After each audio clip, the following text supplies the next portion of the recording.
Welcome back.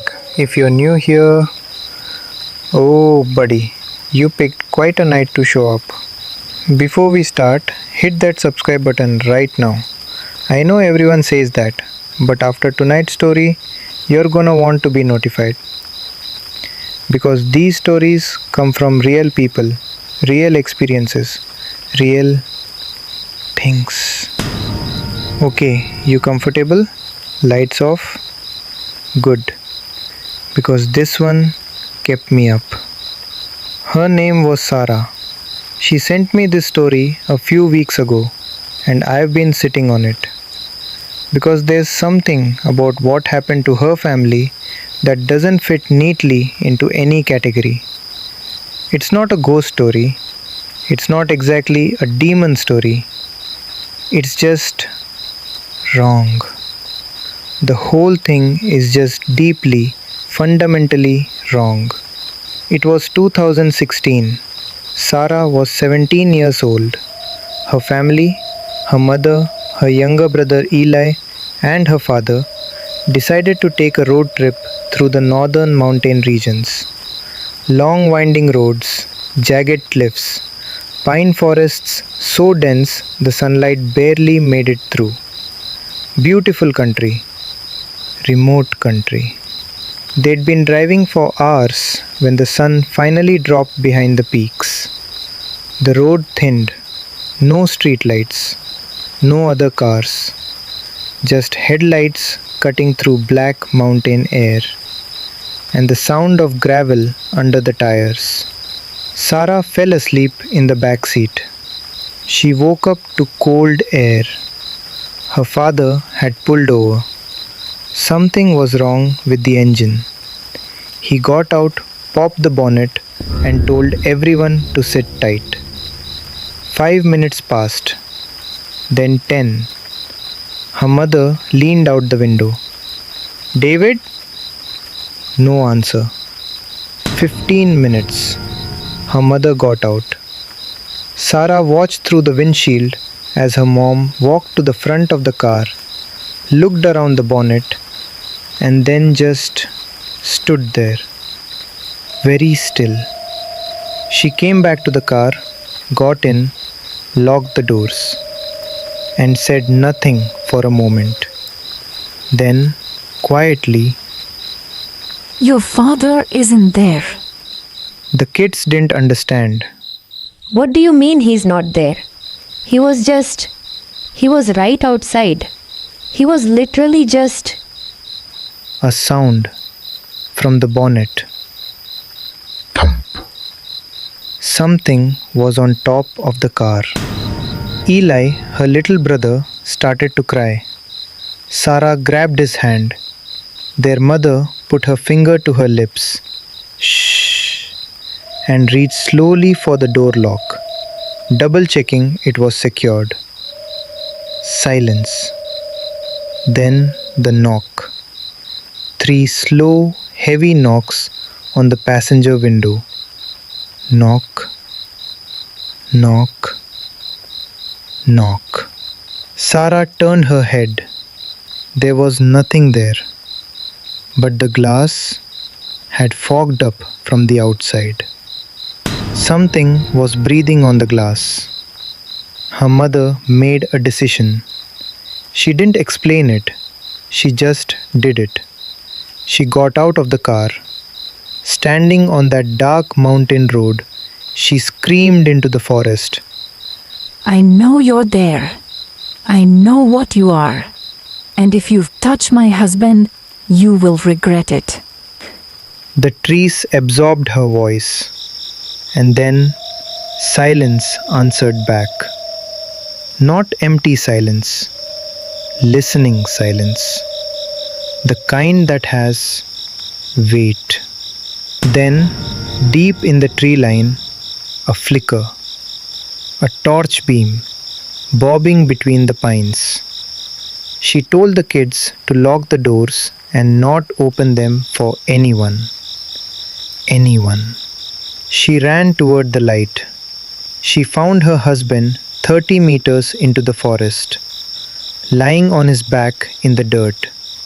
He was conscious, Confused, he said a man had approached the car, friendly, helpful, offered to show him where to find water for the radiator. And then, somewhere along the path, he remembered a shove, a hard shove from behind. And then the ground. She helped him up. They started walking back toward the road.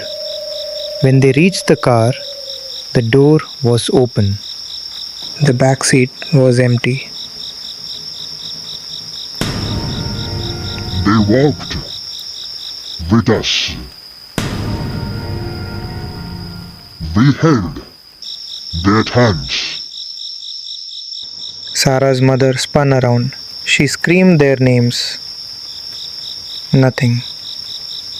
And then, maybe 20 feet down the road, she saw them.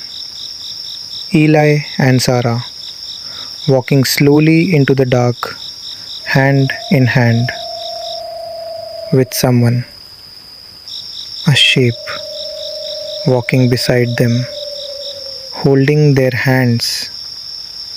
Tall, wrong proportions, head slightly too large, moving like a person but not like a person. The way a reflection moves, a little too smooth, a little too deliberate. Their mother screamed. Both children turned around, and the shape looked back too. And then it was gone. Not running, not retreating into trees, just gone.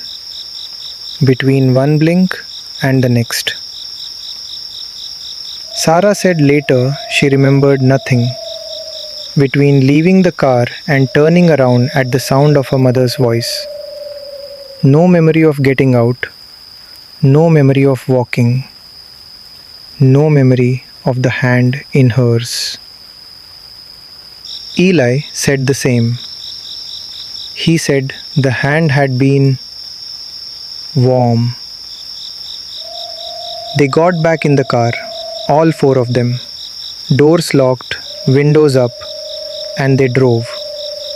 A man on the roadside waved them down, gave them directions that led them 20 minutes the wrong way. Then something hit the headlights. Both of them. One stone each from opposite sides of the road. Simultaneously. Darkness. Sounds in the forest, keeping pace with the car. Then a building out of the black. An old roadside lodge. A single light burning in the window. They pulled in. That night, Sarah lay awake listening. From the room next door, sounds. Arguing. Furniture dragging. Heavy footsteps back and forth. In the morning, she mentioned it to the lodge owner. He looked at her for a long moment. That room has been empty for 6 months.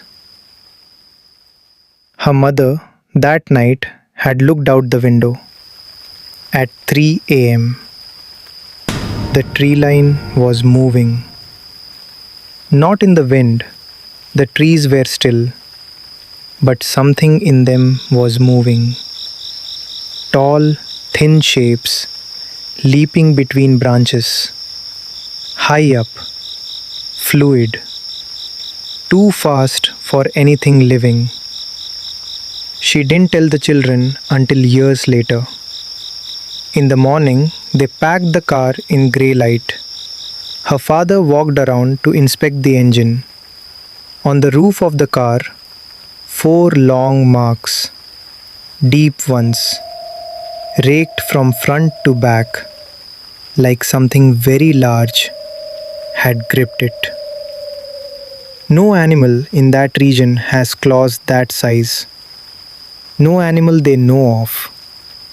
You should not have stopped. We remember. your faces. Sarah's family never went back. She says to this day she can still feel it. The memory of walking in the dark, not knowing whose hand she was holding, not knowing what was walking her home. If that just gave you chills, you are not alone. Do me one favor right now. Smash that like button. It takes 1 second and it helps this channel reach more people who love stories like this. Subscribe if you haven't already. I drop new stories every single week. And what's coming next? Even darker than this. Share this with that one friend who thinks they don't scare easily. They'll thank you, probably. Stay safe out there.